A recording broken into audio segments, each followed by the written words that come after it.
सीटों पर आप लोग लड़ेंगे चुनाव? देखिए, उत्तर प्रदेश के अंदर 80 लोकसभा सीटें हैं और मैं ये समझती हूँ कि उत्तर प्रदेश के अंदर या देश के अन्य राज्यों में भी अगर हम तुलना करें तो सबसे ज़्यादा बेहतरीन स्थिति उत्तर प्रदेश में ही है और हमारे गठबंधन को यहाँ पूरी तरीके से जनता का भरपूर समर्थन पिछले 4 चुनाव में मिलता आया है और 2024 का ये चुनाव है, मुझे पूरी उम्मीद है कि ये 80 सीटों पर हम चुनाव लड़ेंगे और 2014 से भी बेहतरीन प्रदर्शन हमारा होने जा रहा है।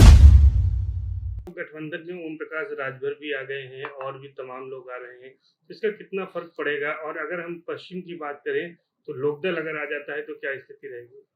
नहीं, हम तो चाहेंगे हमारा एनडीए का जो कुनबा है और बढ़ता जाए। ओम प्रकाश राजभर जी पुराने साथी हैं, उनके दल की अपनी एक शक्ति है, एक ताकत है और हमने देखा भी था 2017 में हम साथ मिलकर लड़े थे, बहुत बेहतरीन इस गठबंधन के नतीजे आए थे, पुनः वो हमारे साथ आए हैं। 2024 में बहुत अच्छा एनडीए का प्रदर्शन होगा और राष्ट्रीय लोकदल से लेकर तमाम और भी जो दल एनडीए गठबंधन में जुड़ना चाहते हैं, सभी का स्वागत है, सबको आना चाहिए। मोदी जी की सरकार देश के लिए बेहतरीन काम कर रही है और मुझे लगता है हम सभी साथ आकर ये जो हमने 2047 तक भारत को विकसित बनाने का सपना देखा है, उसको मिलकर हम सब अपनी सामूहिक ताकत से पूरा कर सकते हैं।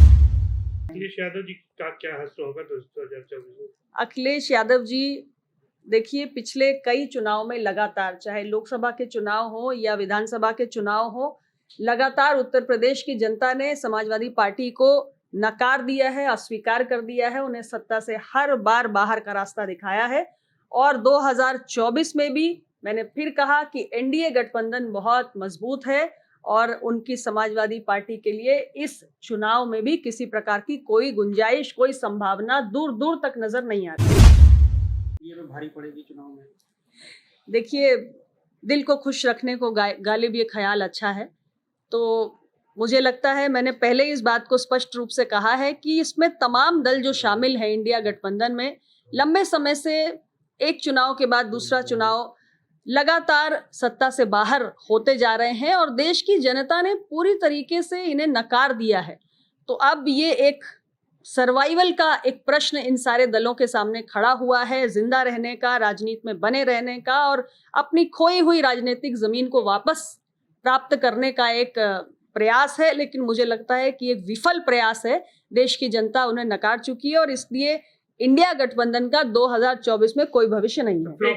एक आखिरी सवाल ये है कि अजय राय को पूर्वांचल से कांग्रेस ने प्रदेश अध्यक्ष बनाया है और प्रदेश अध्यक्ष बनते ही उन्होंने एक शिगूफा छोड़ा है कि राहुल गांधी दोबारा अमेठी आ रहे हैं। क्या फर्क पड़ेगा राहुल गांधी के अमेठी आने से?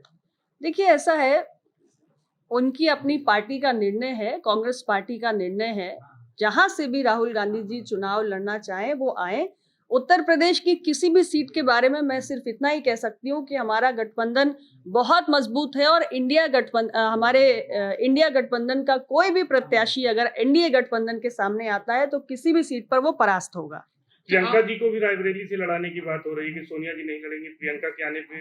ये उनकी पार्टी का अपना निर्णय है। लोकतंत्र में सभी चुनाव लड़ने के लिए स्वतंत्र हैं और हम तो कहते हैं सबको चुनाव लड़ना चाहिए और जनता के बीच में किसकी कितनी राजनीतिक जमीन है, किसकी कितनी पकड़ है, जनता से किसका कितना कनेक्ट है और जनता का कितना विश्वास है, इसको हम सबको टेस्ट करते रहना चाहिए। आपकी जो पार्टी है अपना दल, उसका भी कुछ विस्तार किया जाएगा दूसरे राज्यों में चुनाव चल? हमारी पार्टी का निरंतर विस्तार हो रहा है। उत्तर प्रदेश में हर जिले में अपने संगठन के कील कांटे दुरुस्त करने का काम निरंतर करते आ रहे हैं और आगे भी करते रहेंगे। दूसरे राज्यों में भी बढ़ाया जाएगा पार्टी का? अब ये पार्टी समय आने पर निर्णय करेगी। फिलहाल उत्तर प्रदेश में संगठन की मजबूती पे ध्यान दिया जा रहा है। जिस तरह से बात कही जा रही है, विपक्ष एकजुट हो रहा है, किस तरह से मजबूती से एनडीए लड़ेगा और क्या भूमिका रहने वाली है आपकी पार्टी की? देखिए, जहां तक अपना दल का विषय है, आज हम 2014 से निरंतर एनडीए के घटक के रूप में भारतीय जनता पार्टी के साथ हैं और जितने भी चुनाव हमने साथ मिलकर अभी तक लड़े, हर चुनाव में अप्रत्याशित सफलता भी हासिल हुई है। जहां तक 2024 के आगामी चुनाव का प्रश्न है, मैं विपक्षी गठबंधन इंडिया के बारे में सिर्फ इतना ही कहना चाहूंगी कि आज उसमें जितने भी दल शामिल हैं, उन सारे दलों को आज बहुत ही ज़्यादा हताशा है, उनके अंदर बहुत व्याकुलता है क्योंकि एक लंबे समय से सत्ता से बाहर हैं और इसलिए सत्ता में आने की, वापस आने की जो व्याकुलता है, उसके चलते ये सारे दल एकजुट हुए हैं। लेकिन जनता का विश्वास ये सभी खो चुके हैं और इसीलिए चुनाव दर चुनाव जनता इन्हें लगातार सत्ता से बाहर का रास्ता दिखा रही है। हमारे एनडीए के गठबंधन की सरकार के जो कार्य रहे इन 9 वर्षों में, चाहे गरीब कल्याण के हों, चाहे देश में बड़े पैमाने पर इंफ्रास्ट्रक्चर का विकास हो, या चाहे दुनिया में आज जिस तरीके से भारत की छवि में एक इजाफा हुआ है, इस सारे विषयों को लेकर आज देश की जनता हमारे इस गठबंधन के साथ मोदी जी के नेतृत्व में पूरी तरह विश्वास रखती है और इसलिए 2024 में एनडीए गठबंधन फिर से हैट्रिक लगाएगा। इस चैनल को देखने के लिए लाइक करें, सब्सक्राइब करें और बेल आइकन दबाना ना भूलें।